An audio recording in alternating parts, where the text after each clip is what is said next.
Welcome back to the Short-Term Rental Riches podcast. We're talking about syndications this week. That is another name really for big deals. It's a way to pool money together. The Oxford Dictionary literally says it's a transfer of something for control or management by a group of individuals or organizations.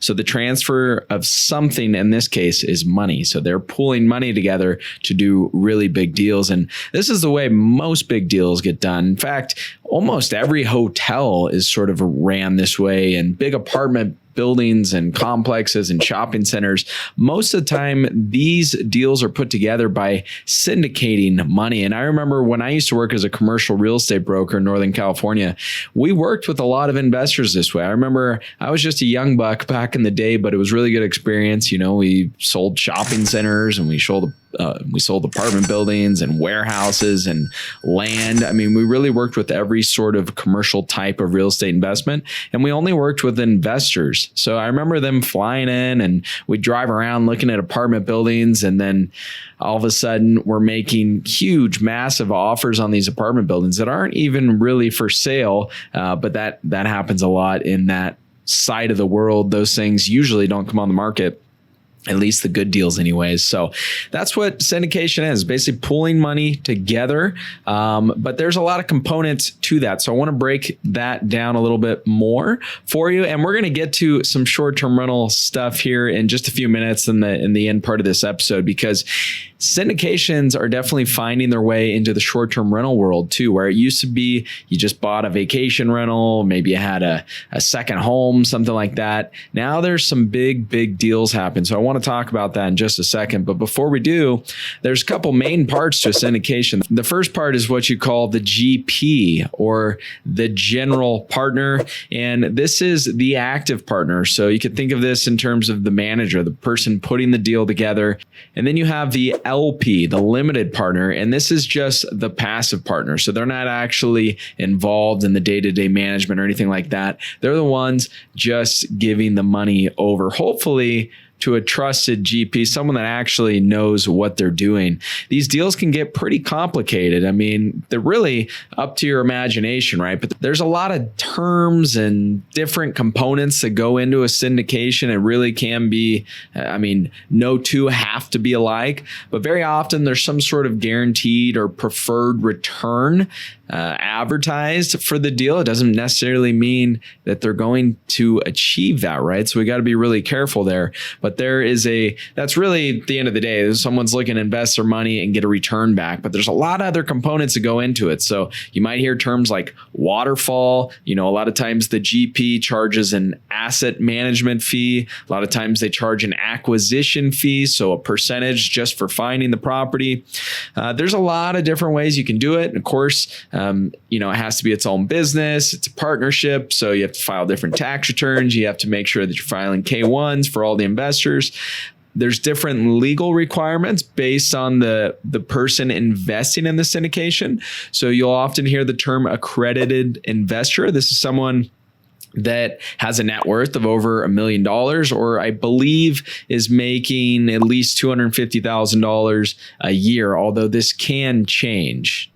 So there are different filing requirements. If you're accepting money from non-accredited investors, then you have to go through a whole bunch of legal paperwork to make sure that that deal is legitimate before you can actually take money from those investors. So yeah, there's quite a bit that goes into a syndication, but this can be really beneficial. It really comes down to the fact that there's a lot of people out there that have a lot of money, but they don't have a lot of time. And there's a lot of people out there that have a lot of time, but they don't have a lot of money. And so that's one of the beautiful things about real estate, is that we can work together and we can do big deals together, but you want to make sure you know what you're getting into. So that's one of the reasons that syndications take place just in general. But when we get into the short-term rental world, there's a few other reasons why this is happening. The first reason is that people or bigger companies are chasing trends now. So it's no longer just the single individual vacation rental. Now we have purpose-built communities being completed, being constructed that require a lot more money and a lot more expertise to be pulled together. So that's another nice thing about syndication is you can pull people with good expertise and people that have money to invest, and it can be a good combination. That is one of the things you want to double check though. If you're getting into a syndication, you want to check if the person, the GP, the general partner, actually has some experience, or do they have money invested in the deal as well? That's always a good sign that it can be a little more trustworthy. So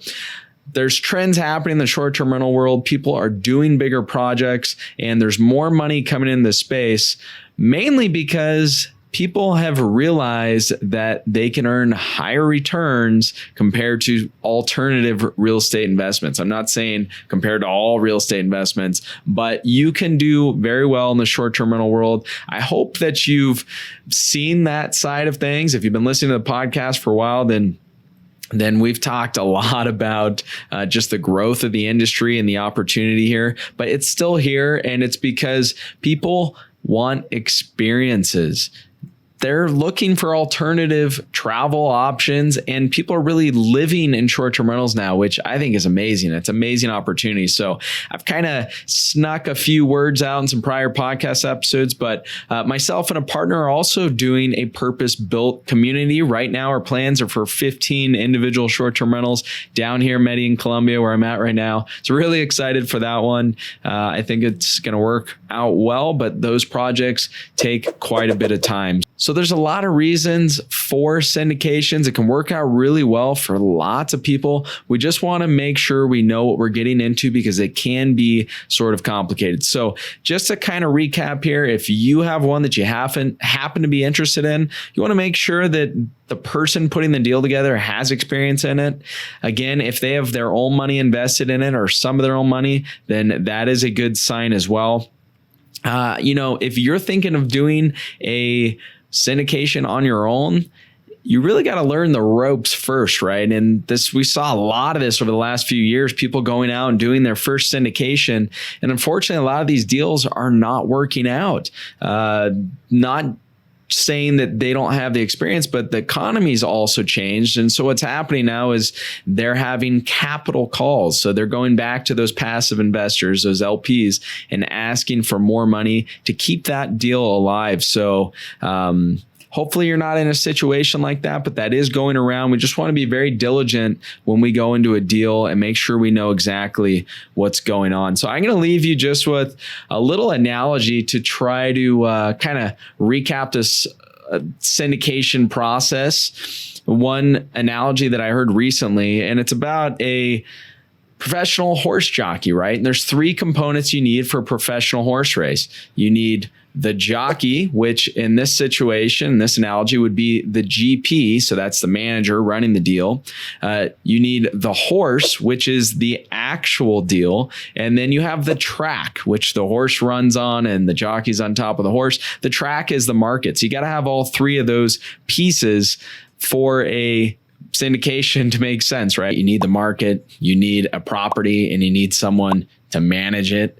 But this is the thing about a manager or a professional horse jockey in this scenario. A professional horse jockey knows how to ride an old horse. So a really good manager is crucial to any deal. We see this with short-term rentals all the time. We can have two that are right next to each other and they operate very, very differently. One can way outperform the other. So if you're looking at getting into one of these deals, make sure that your jockey, your manager, your GP that's putting this deal together really knows how to operate the deal, and it's someone you can trust. And with that, I hope that gave you a little more insight into syndications. There's a lot of money coming in the short-term rental space. We're going to see some really big projects over the future.